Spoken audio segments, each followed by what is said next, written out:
Assets,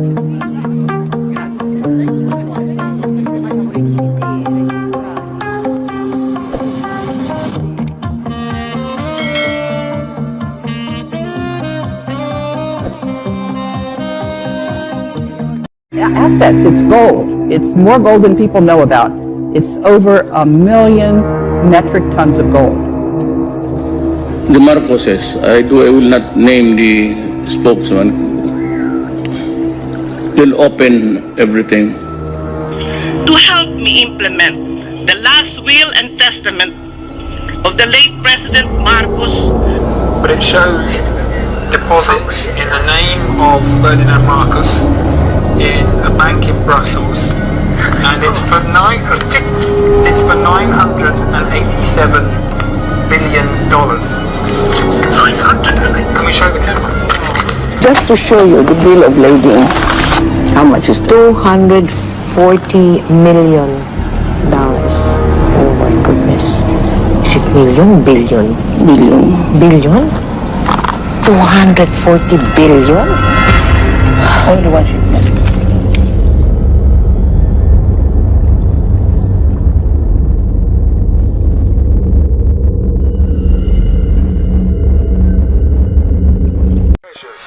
Just in this room alone, could you talk us through some of the paintings? Who's the Madonna? The Madonna? Who's that artist? That is a Michelangelo Madonna. This is a Michelangelo. Michelangelo Madonna. And this one? That's a Pizarro. Pizarro. And then over here, this is a Picasso. Yeah. This is a Gauguin. It's a Gauguin. Yeah. How did you manage to get so many extraordinary, lovely things? Well, my husband was the lawyer of gold mines and also a gold trader. And he loved gold so much. He would always tell me, "Sweetheart," he said, "it's hard to earn money honestly and properly, but harder still to spend money properly. You be the one to spend." And then I said, "Why?" And then he said to me, "Because all you buy is beauty." It sounds like a perfect relationship then. He earned the money. Yes. And you spent it. Spent it, right. And I just did not leave it in gold. I bought paintings, beautiful jewelry, beautiful silver, anything beautiful. But when President Marcos was acquiring all this money and giving it to you to spend, did you think it was his money, or did you look on it as the money of the Philippines people? Oh no, I knew it was his money because I saw this gold already in his home. You were rich even before you became He was rich. leaders of the country. He was rich. Oh, definitely. And that has always been Imelda's line. Thank you. Her husband, Ferdinand Marcos, was a staggeringly successful investor in gold who made billions. Manila Polo Club over there. We didn't use the Filipino treasury as our own personal cash machine. And if you think we did, prove it. And so far, despite hundreds of court cases, no one really has. I would be remiss if I didn't ask you about your shoes. They found no skeletons in my closet. They found beautiful shoes made in the Philippines. At nearly 80 years old, Imelda is back.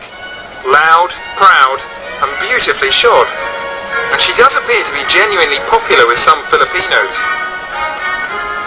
The Philippines government has seized more than £400 million from accounts in Switzerland. But the puzzle of her remaining riches is locked up in bewildering legal cases and contested documents.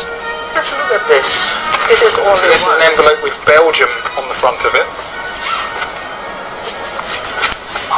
The mysteries, what could this be? So this is some sort of treasury certificate. It's slightly fuzzy. No, you don't anymore because this is dangerous already. No, look. If only I had a photographic memory, I could tell you what it was. But it's, alright, we can't show you.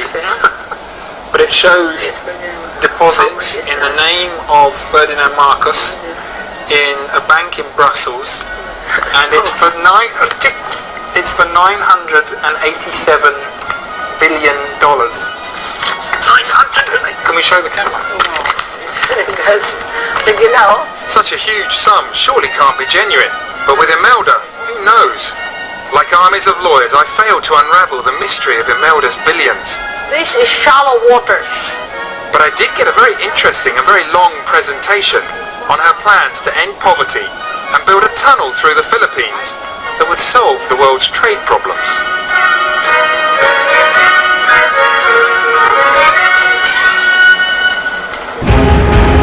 We are not the thieves. These are the people.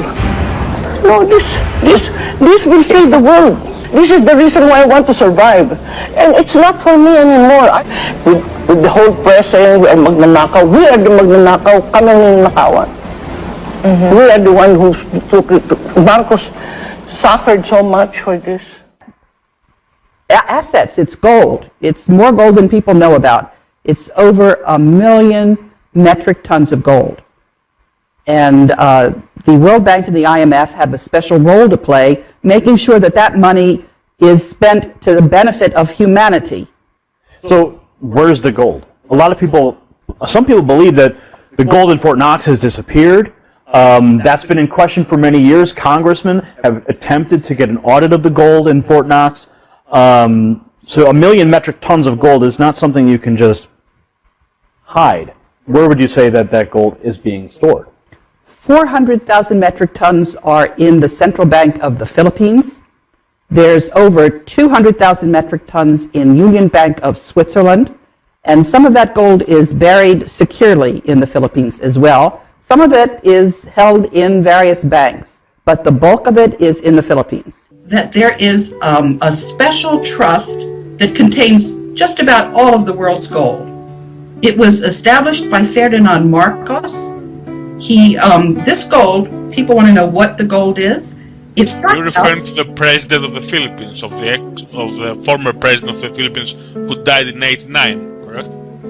That's correct. That's who, except, it's not clear about the exact date of his death because he had a cousin who, he was removed. He was removed by the CIA. It was not by a popular uprising. You know how the CIA stages these things. And he was sent off to Hawaii. But he had expected that this was going to happen, and he had gotten his cousin to stand in for him. So it was his cousin that was in Hawaii, captive. Yeah. But anyway, what Ferdinand Marcos did was he took the world's gold. I was explaining what is the world's gold. It's gold from King Solomon. It's gold that the conquistadors in Spain gathered up from the Aztec and Inca civilizations. It is gold that was gathered by General Yamashita between World War I and World War II. And what the banks did when they gathered up the gold, they issued certificates to the wealthy people who had the gold, and those certificates had interest that was payable in gold. And the interest has been compounding. What Ferdinand Marcos did was he put the gold in a trust for benefit of humanity. And he said that the trust would be for 50 years. The reason he did this, he was a lawyer, and he knew that if somebody claims that they own something and they are not able to prove their claim for 50 years, that claim is extinguished. That's a legal concept called statute of limitations. These are the 350,000 documents used against me. Now, all of that. All the mines, all the banks of the world, 170 banks of the world. And I have the bill of lading. And these are all U.S. government exhibits. Just to show you the bill of lading, how much is $240 million. Oh my goodness. Is it million? Billion? Billion? 240 billion? Only one shipment. And these are plenty of shipments. And then 5 sketches. When we started, it was $32 and then $35. An ounce of gold. She's Ounce of talking of gold. Now, it's 1,300, 400, 500, 600, 800, nag-iiba-iba eh. Iba-iba. Ounce yan. How many kilos? And we are sitting on gold. But the most urgent reason I was looking forward to my coming to this hearing of the Philippine Senate is to seek your help, honorable senators, to help me implement the last will and testament of the late President Marcos to enlist assets in the hands of trustees, to implement the Marcos Humanitarian Foundation so that we can help the country in our economic crisis and help the Filipino people in their agony and suffering. The Marcoses, I will not name the spokesman. Sabi nila na will open everything and probably return yung nakita lang. Sabi nila na malaki ang deficit mo sa maybe this year ang projected deficit spending would be big, sabi nila. Baka makatulong. Pero hindi ito malaki. But we are ready to open and bring back, sabi niya, pati yung FU gold bars. Hindi ganun kalaki. It's not the Fort Knox. It's just FU. But sabi nila, isauli nila. Para walang ano. And the only reason really was, sabi nila, that the father was protecting the economy. And of course, the eventual kung maalis siya. But he was thought of regaining the Malacanang, and that is why ganito ang lumabas, parang naitago. I will accept the explanation. Whether or not it is true, wala na eh. And they are ready to return. How much they would give me an accounting. Trying to look for a guy not identified with anybody to handle the negotiation kung gusto nila. I'm looking at the former Chief Justice.